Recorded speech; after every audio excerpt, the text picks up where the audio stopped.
Otiasia, yen time mode in passing say we wo. Me share the way gospel artist for ni pina e share no na rest in peace oh my Otiasia na ke yen san ko da so tiase be pemene. Wa brese obi a bere mum de. Ba sa so for set wa bere pass ni papi wa sa so. Obra me ka ho nya sam sem fifire te obra o.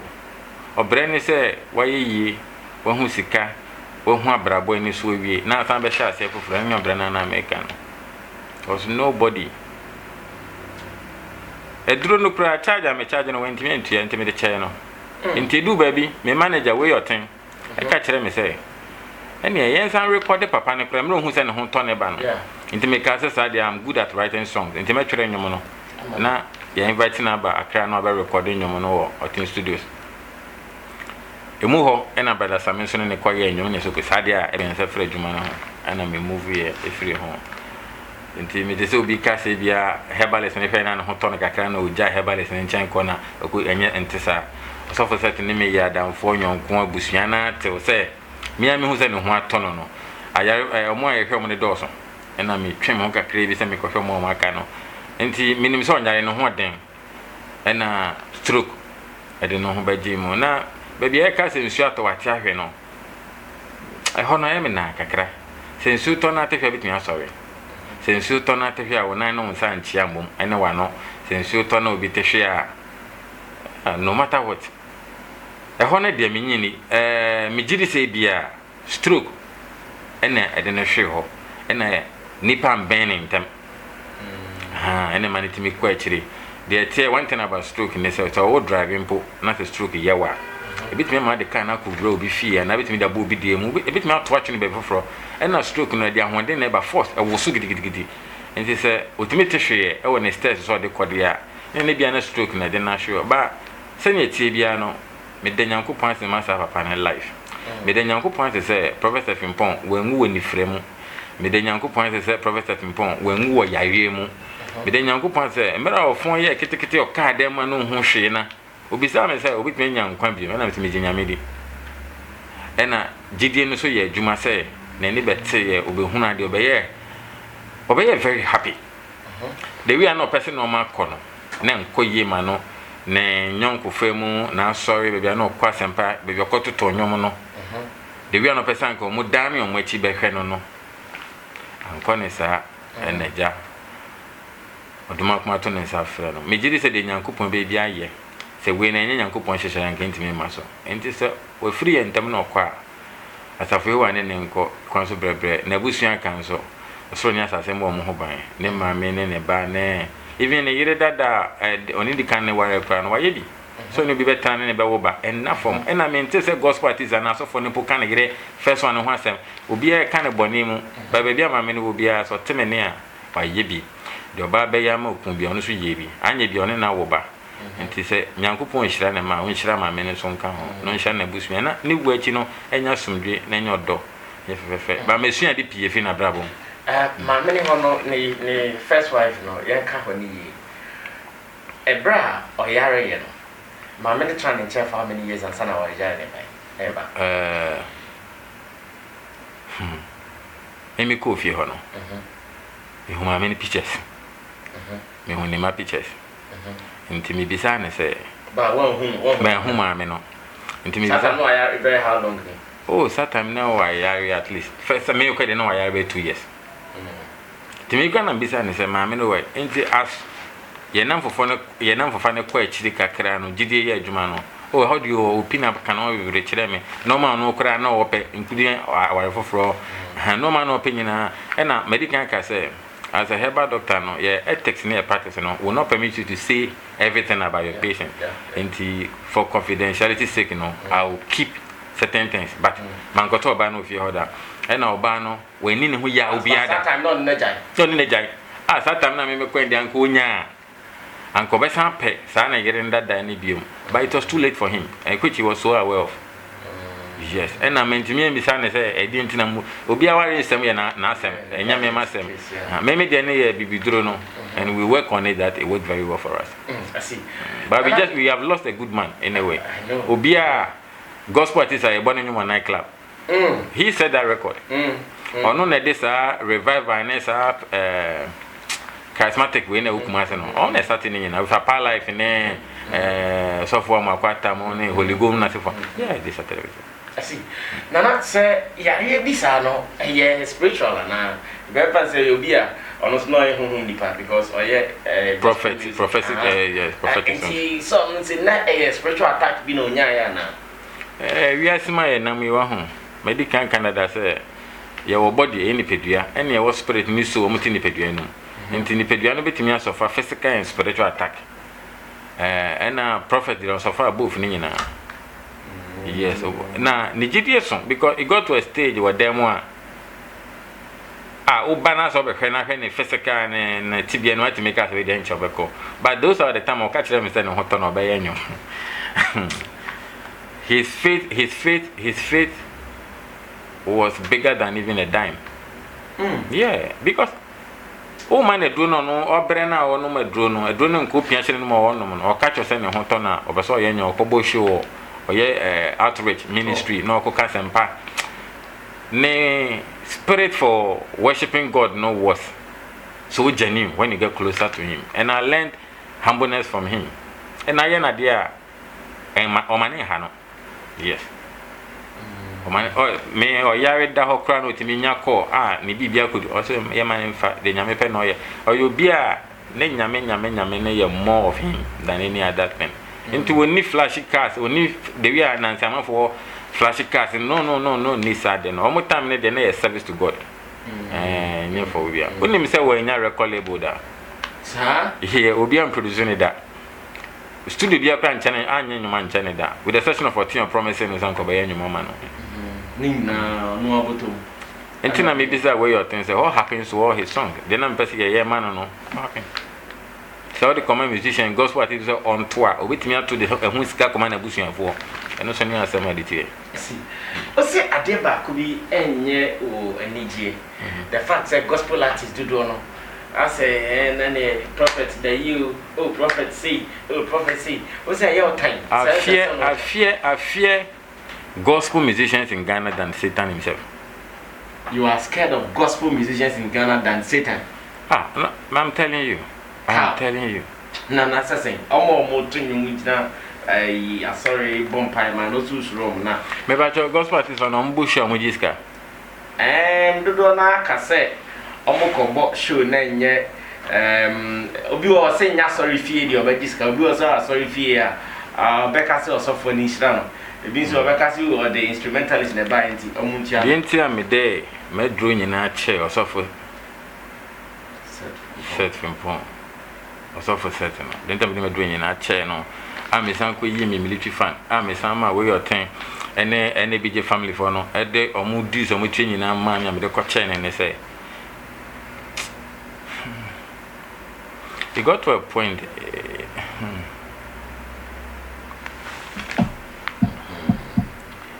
Well, it's well, it is well.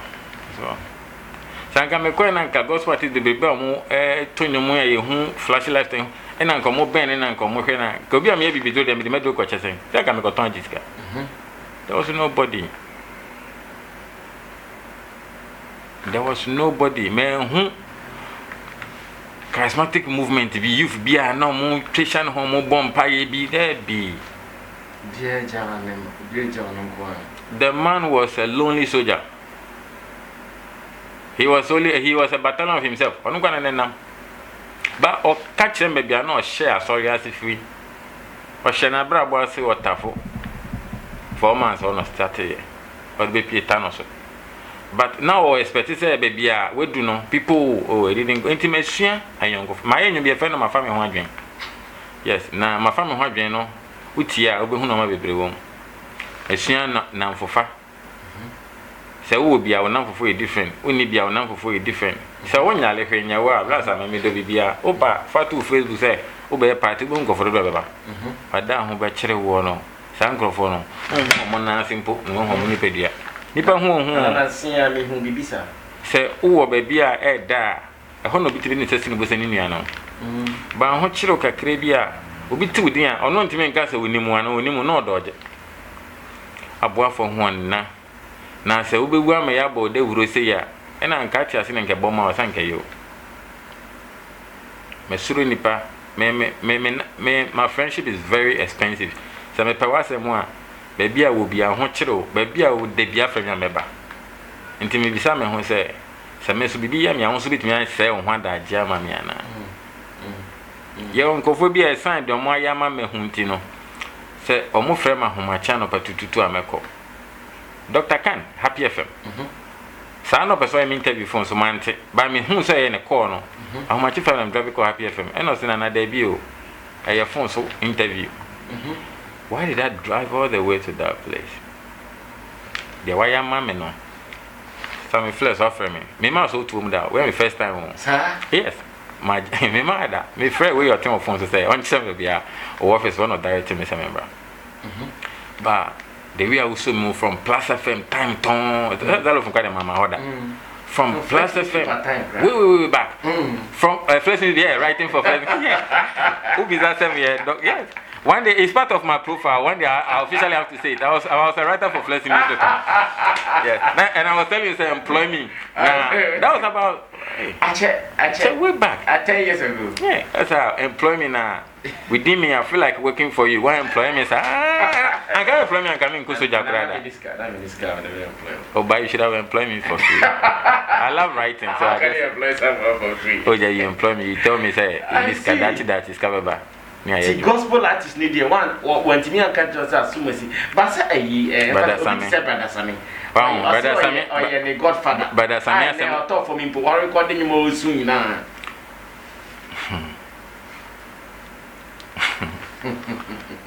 I don't say me and brother Sammy assembly, but so be do ye ba not na ye ja e twi kasa yento aso. Video ye ba not na ye ja opa che say wanye enough and now wanye hwe kra waye bi te me kasa brother Sammy anye bi amana na me dada waye bi but from where me I sit where I'm coming from. So what can me three article Emma media house be na ka say me three article ma Sammy Flex the way I three Sammy Flex dey no ho ebe mo bi say me say why do you know that ebe mo say me dey bibi be shema mo hu say yeah ba say but Sammy like me nim say ne no e kan mum da bi ameko Professor Fimpon bia at least oboni din chen pai brother Sammy. But and yes, any way China, maybe I can say na. Until I meet me got about Sammy Diamano. But his expectation here more. He was expecting more. And yeah, we win and back catch us why na so yeah. But whatever it is, Biano, why ye be, a Danyamian say, a Drian Yankupon Dria was at set from Pono, a Driana Nebu, Yempe Driani Corabia. Na, do you see no or Honeymoon should say better fine now, Professor.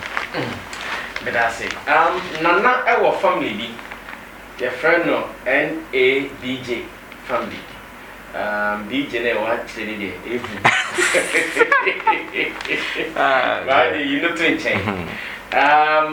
Yeah, person members of the. But I say be beside how no. Nana, and maybe na me should be someone come be. Now say, Miss Bell, more bien finance and can promo. Na o sende warning e command also for Nigel. Na me pesa o gwire mu di ntia so mo bia mfa ne sanka na a che o frame o homeka 7 kasa a che wenya me o de be nya me asemo that say no so show business ni mu na be wi ani aka NABJ family na e dey command. Okay, menchia miniaba e na meba na nekia mo a pina ni me se fa ne Misbel. Yeah. The Misbel brand in here what the community and as the state know. But na nekia na kasa in person private life, you know, people don't know her.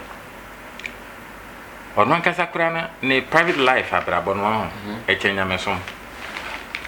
Misbel, I don't think that people know Misbel very well. Very down to earth. The mo who social media na no kasa social media thing. But in person, very, very respectful. Yeah. She loved listening to people. So your video being put on, you be not catching saying nya. Na say, okay say nya on debate you. No, cause I'm sorry. It won't happen again. I only be. Misbo a listening human being asɛm bi abɛka kyɛ ne bia wotie na ne weakness ɛne sɛ she trust easily into ɔfa obi adamfo a na open up too much to the person and then ade ankofo use as her weakness ɔmode nya ne da bia ba message na me send here no her life was in danger, deep danger. And na me ne papa spiritually ne spiritual father ne me and oyemi nua ba enti say oh how be I'm the best person she can confide in and talk to into a catch me no menfi no because me I love to meditate more about issue before I talk about issue, not just straight talking to menfi no. But the next time here and I say why live video I would do this stuff for nothing. It's one of me and I didn't many part and no catch them what happened and you know between on any softener which the softener so you are aware and she felt that why in life I in danger too. Sani pano. As a father, what do you do? As a father, what do you do? I tried to talk to the prophet. It was not going through. I tried several times and I tried meeting him. The attitude was not good. And I also have to speak as a man. I'm saying that nti se metifita na te kokona kire me se wani abra me so metimi atibia mo so mani abra se ene ma me kasa kire ne se bibi ya mesbo anopa wi anwumira me gunsa me bisa no se me din so kama no kwa me bisa no ene fi that time na be pem ne bibi boni bia na de na tata mesbo man ye dede no enye ensibium nti ne aka se tu akotire de da nti dede ni kuro nti see the miss because at that time me ka mesbo ka say either say obabe compensating. Oh yes, it's true. Say obabe compensating with information. Yeah, evidence and stuff. Compensation abana. Obana catch say Prophet Naija obabe compensating. Me there from day one I've been against that compensation. So we are your idea na say yo ya na part time wow. The boy nipa na dey enkai say me do picture kosan me dem a eya yonkufa na ebo ade bo am abrabo mu nti me be kai de bia. Na why me boni am do picture kosan me dem aye den. Nka ye be ne wom enti media na sa compensation something nyina na me person Misbo because Misbo is what to do. Oh, she has a lot of businesses, houses, and she's good to do. Go with life.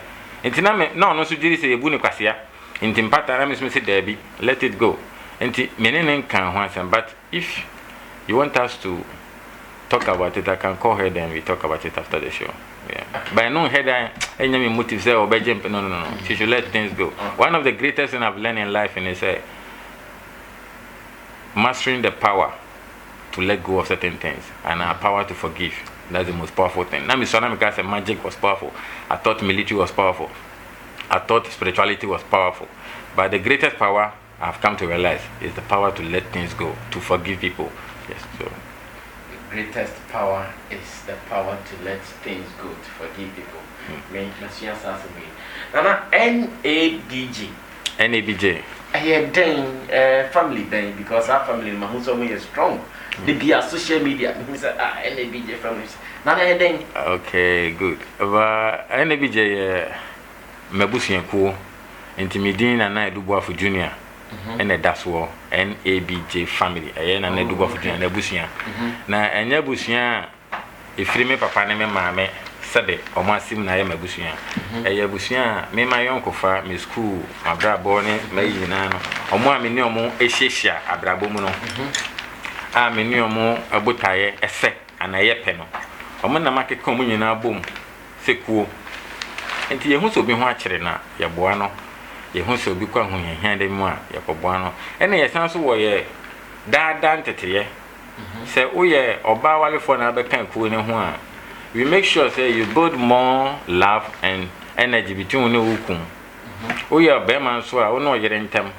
And it is all joining the family. Your behavior, your thinking, your attitude, everything start to change. Your casa, ye can. Yen catem didn't do follow any be Jones or Moody be at them. Who's a more attack you be, who's a more free. No, we don't do that. A shin dear, ye kukum, ye done a do about many pay home. And this will be by joining Kuna, ne ye ba mu hu nipa ye na advantage of hu ne say so wo kuma say tema wo ba bia na hu ene bi je member wo ba bia o ye wunua nti they refer to each other as sister and brother nti oba betimi afisunyane abesra obi okuma say oba ma betimi fikuma say abesra obi won kan ene bi je fo no mu a nti the obi betimi aka say brotherhood ni bia na Ghanaians way of understanding brotherhood and this thing no a different kakra but yeah they no nye brotherhood and okay brotherhood we be say omo ko hwehwe atalie bi no ma no we don't do that obi ati ne fie ye kasa WhatsApp group so and our Facebook and there will be a need for us to meet and ye share ye ni dan bia ye kuma bosumu mu ye koye no ma dabi bosom we asem ye nipa nkasa na ye bosom because and twice ntimi ma ha me interview nipa na bitma na ntia ba be interview and 20 men kwa kra mo nkoto hwe nipa na bitma kwa akoto ade nti nipa kwa na ye bosom in everything ba o ka se brotherhood ni we nipa pi nti ase no nti ye nye brotherhood ye nye secret society very open people I see why the bitma be member obi o te Ghana nko a na amo mo hwe amo abrichiri obi a betuma be member of NABJ family but sanka o Ghana wa ho ebeboa because you entity any be about your personal and spiritual growth and how to grow money you will normally be you meditate on you observe sunrise and a sunset you use sunlight we are body energy be wo my desire and when you are part of us you learn all these things from us. But if I saw a bruchida, you can practice it. Oh, we are boy, and you've been a boy bruchide. And who are bruchidia, who bet me account, but wow, papa. Benefit, papa. And now, baby, any be the phone will be ano. So move be home fano, will be Yariana, will be I won't teach a man, Yakoho Passerano, a cofeno. And now, when you any problem, be I said court police, baby, I have a boy, you have a mama, say Bushia.